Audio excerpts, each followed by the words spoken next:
Hablar más sobre esta primera jornada de renegociación del Telecán y en particular en materia laboral. Saludo con mucho gusto en línea telefónica al maestro Jorge Sales Boyoli, especialista en Derecho Laboral y en Dirección Estratégica. Maestro, muy buenas tardes. Gracias por atender esa llamada. Hola, buenas tardes, Carlos. Gracias, maestro. ¿Cuál es sus primeras impresiones luego de estas horas ya de la renegociación, sobre todo en esto, en la materia laboral? Me parece que tendremos que empezar a acostumbrarnos a oír de el dumping laboral. Pienso que el gobierno de los Estados Unidos, cuando marcó en el documento del que tú diste razón, este documento del 17 de julio, con su resumen de los objetivos de renegociación, recordarás que hay un capítulo que se llama mano de obra, y creo que eso marcó claramente cuáles son las intenciones de Estados Unidos, esta idea de poner las disposiciones laborales en el núcleo del tratado, en lugar de un acuerdo paralelo como se hizo en 1994. Recordarás aquel candidato Ross Perot que hablaba de que México sería una aspiradora de empleos de los Estados Unidos, ¿no? Sí. Creo que estamos en presencia de una presión importante de Estados Unidos por dos razones en el tema laboral, que son las razones de la asimetría laboral entre estos dos países.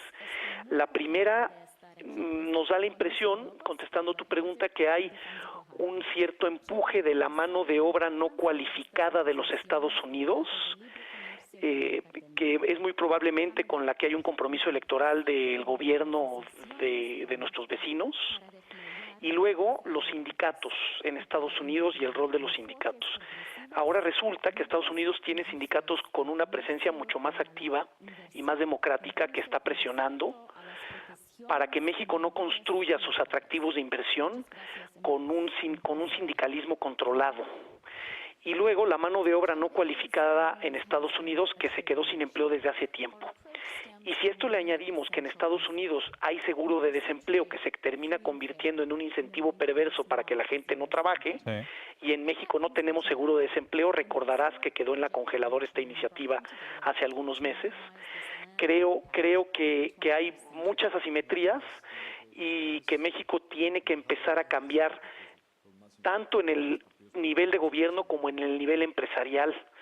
Y en el nivel de gobierno, bueno, pues tiene que empezar a cambiar con la estructura y la forma de impartición de justicia y la forma de la transparencia sindical. Creo que ahí ya estamos avanzando, aunque muy lento. Pagamos una factura alta por entrar al TPP, que fue esta reforma constitucional en materia laboral, que tiene 6 meses para entrar en vigor.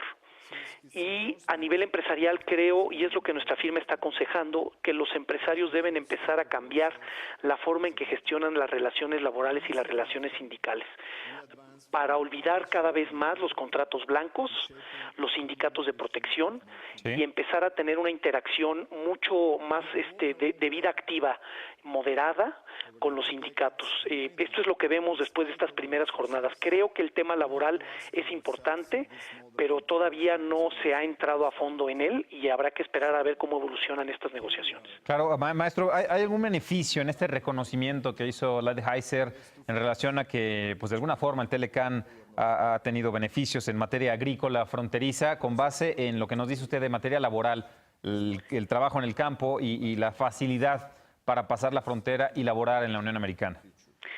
Sí, yo creo que México se ha visto beneficiado en ese aspecto, pero no es el principal aspecto laboral con el que México se ha visto beneficiado en el TLC.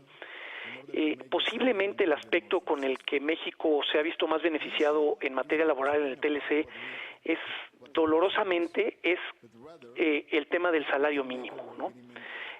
Cuando tú revisas que el salario mínimo en México equivale a menos de lo que gana un trabajador en Estados Unidos por hora contra el salario diario en México, creo que algo no está bien, ¿no? Claro. A pesar de todas las asimetrías que se pueda encontrar y de las que hemos hablado al inicio de esta conversación, Carlos, creo que México tiene que ir cerrando esa brecha, que en realidad es una hipoteca social. Entonces, México se ha beneficiado pues porque tiene estos salarios que son muy atractivos para atraer inversión.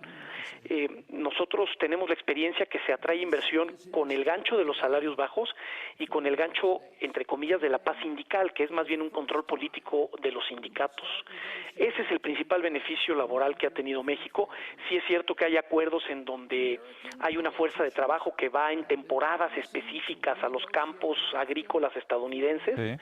Es una mano de obra no cualificada, pero es una mano de obra comprometida, es una mano de obra que exige menos que la mano de obra no cualificada de los propios Estados Unidos. Claro, y que hasta el propio hijo de Trump ha solicitado esas visas temporales en últimas fechas. Maestro Jorge Sales Boyoli, gracias. Gracias por darle luz a estos temas. Muy buenas tardes.